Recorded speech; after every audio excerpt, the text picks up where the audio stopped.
A warning about tap water in New York City. Officials say there's higher than normal lead levels in some buildings. Too much lead can be dangerous to young children and pregnant women. Eyewitness News reporter NJ Burkett live in Kew Gardens, Queens with more for us. NJ?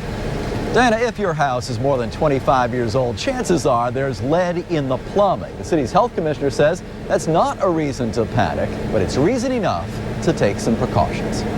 I assume that the water in New York is good. New Yorkers told us they almost never think about it. But tonight, city officials say the water in many older buildings may contain more lead than first believed. City Health Commissioner Thomas Farley. The elevations of lead that we are talking about here today do not pose clear public health threats, but we do know that higher levels do pose health threats, and so we take any elevation of lead levels seriously. After a series of tests this summer in houses and apartment buildings across the city, scientists found levels of lead slightly higher than the federal standard. The source, they insist, is not the tap water, but the interior plumbing in homes built prior to 1986. Their advice: always use cold tap water for cooking, drinking, or preparing baby formula.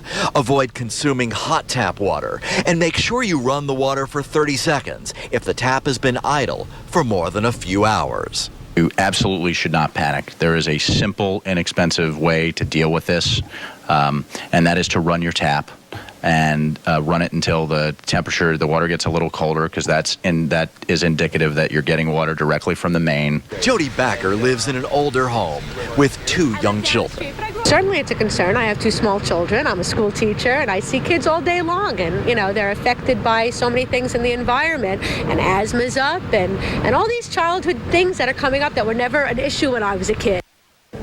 Now, to be clear, there's absolutely no problem with the New York City water supply, and this is apparently not an issue in the New York City public schools. Officials told us today that all of the lead plumbing in all of the old school buildings has long since been removed. Lots tonight, Kew Gardens, Queens, NJ Burkett, Channel 7.